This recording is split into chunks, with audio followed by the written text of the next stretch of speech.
niwakumbura niwatekereza niwakibuka ibyahahise.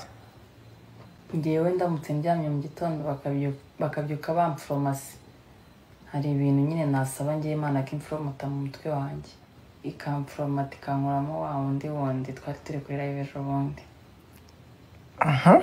Yarangiza ikajya mu mitwe y'Abanyarwanda ikabaforomata ibintu bibi bishyizemo kandi bitari byiza. Ni igiki gituma undakarira?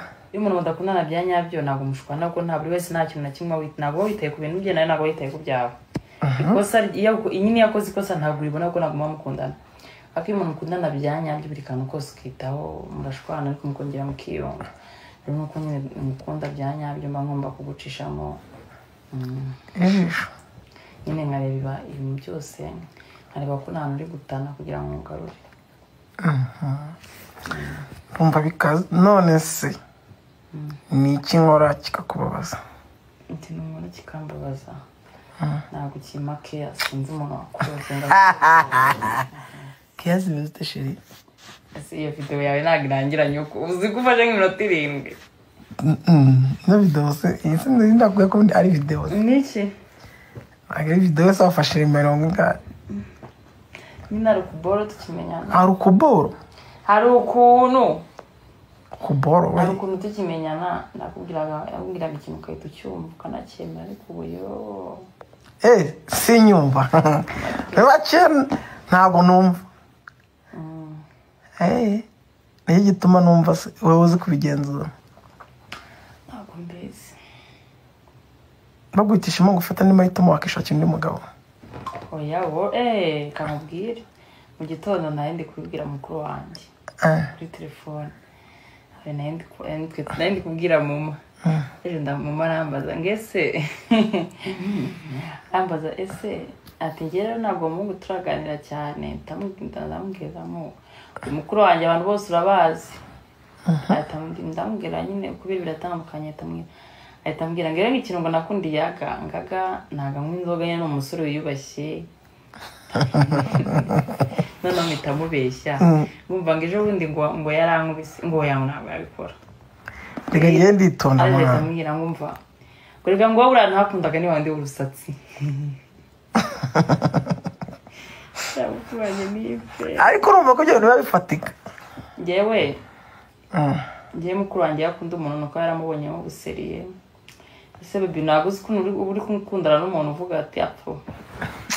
Ngewe none umuntu tutaziranye cyane cyangwa azi kumva umuntu useriye cyane nyine kuri cya cyiciro. Ako ngewe uzi nkumenya bwa mbere uragetse aguruka kandi uri kwikora ku karenge gutya.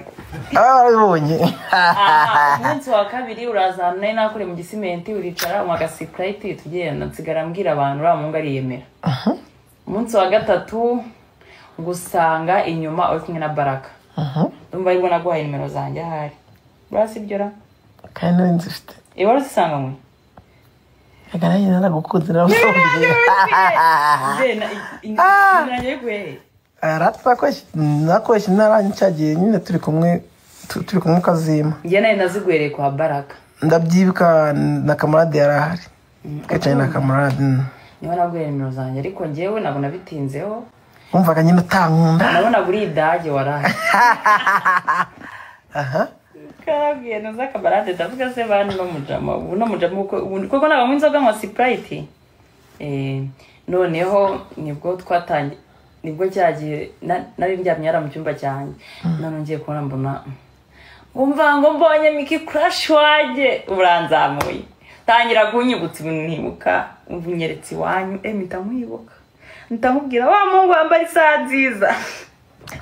Ako kanaciye agahigo. Ibaze nemera nka bura ku isaha. Ni byose nakamira bya ariko yize ku isaha. Nambara isaha iremereye.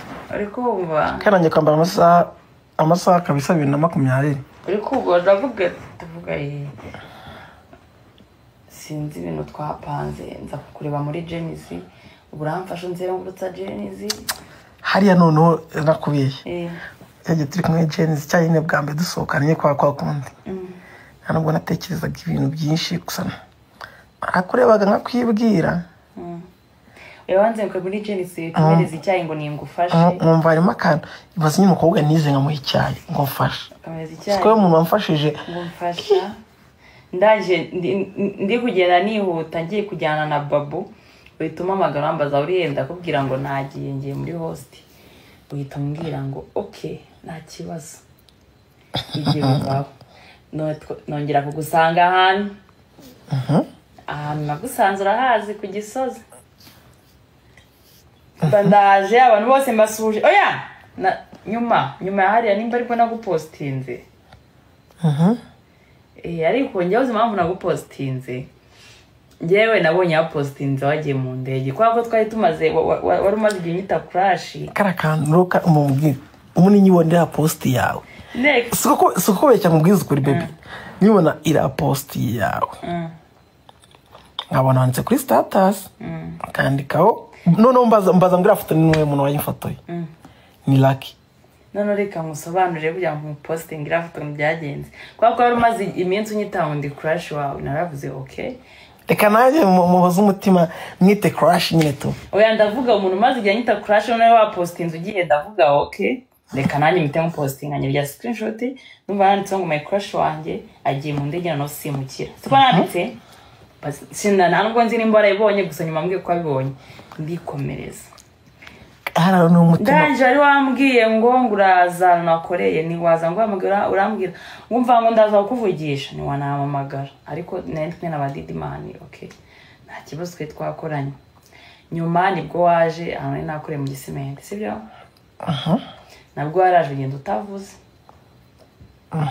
igihe vaho musanga ahantu ku Gisozi nje anniversary mushiti wanjye ndaza abantu bose ndabareba kuntu baba bashaka gusamira umuntu mu birere nyina mbasuza gutya mugezeho ndaguhobera kandi uvuze ko agakumugara nta gihombo wagize none ugiye gutaha yo mbega umuhungu noneho burya rero wanze kunsiga uzi ko mwanyiye ku ngufu nge hakiri kare yumva buriya ikosa nari gukora siko wanze ko wansiga ikosa nari gukora hariya nawe ati umwana rero nari naramuvuze ikosa nuko rero gusiga mu birura ese ngo mu shoferi twe turi kumwe ubwato ko byagenda kose Miki ntago ari usigara ahangaha tugomba kumudropinga tukamugeza mu rugo tukabona gutaha ezo ndibyo wanze ko nsigara ibaze kare umuntu warwanyije ko nsigara none nkana nuze yashaka ko nsubirayo nanabyemera nkavuga ati nta kibazo twisubira aracyari kare ukabyanga ukambwira urambwira nkumva ngo tugene nzanira ibyo kunywa urambwira ngiye mu modoka vaye dutaye ndavuga uyu mungu kabaye seriyera cyerwa niko ngo nakunze bura nta muntu ugimagarika turaza muranzana ndabwira muze mugeri wanjye kambwira rero atekereza ko ntuko bameze gute numva mubwiye uriya ririya joro naratashye oya ahubwo mbwira watashye utekereza iki mbaza ngo nageze mu rugo bigenda yala nahise nibaza utuntu twinshi cyane nibaza uyu mwari koko akunda nura musore imitima yari midiyadiya koko mana bizagenda ute nese wari uzi ko turi kumwe cyangwa ariya hari ikintu cya mbere nasabwaga ushaka uburyo mvanamo umuntu byihuse aha ariko wamana sinovugira hejuru gusa yazi kwitanga we hanaga kwitanga ngiye sukubeshya buriya nakunze umuntu ibaze ko namukunze ko nabwo namukunze nabwo ari gihe itabibona umunsi wa mbere twagiye Kigali University turava tujya kwa Kibonke ibaze none haratwe twarakundanye bebe twarakundanye nyine turagenda abashuti bawe umushiti wawe umva ngo nawe ku mukore wanjye rero uri uko byari kugenda kose umuntu wese undi hafi wari inshuti yanjye hafi umushiti ahita aza kubwira ubugambo ahita azambwira ukuntu ushanga hahiye kandi abeshya urangije tuzunyaka telefone ye buriya mbisangamo nkasanga nk'uriya muntu mvuze w'imbwa n'ubundi ariko nkasanga harahiye to be honest ariko utambwira turekeraho buriya nasangira nabo nzi hari n'umuntu navuga ati yandi muntu ari hejuru cyane nyine ikibazo ndi kwibaza nyine wongeye warajundira telefone rero ukuntu igiye meze ndi umunyamahoro sinakwima fone ndayiguha umaze kureba mubibuze nibwo wambwiye icyo washakaga ndavuga ko man shano no wari ukuntu ari ibindi bari no utararenga ngo reka nkubwire bari ibintu yagiye byose avugaga warurira yivu hoya nta kintu bavuze kibi bibi abantu anga bicaye barumva bateye agatebe ubwo ugiye kureba ngo abantu bari kureba abantu biteye agatebe baricara bariyumvira ijana na bari baje kwiyumvira mwana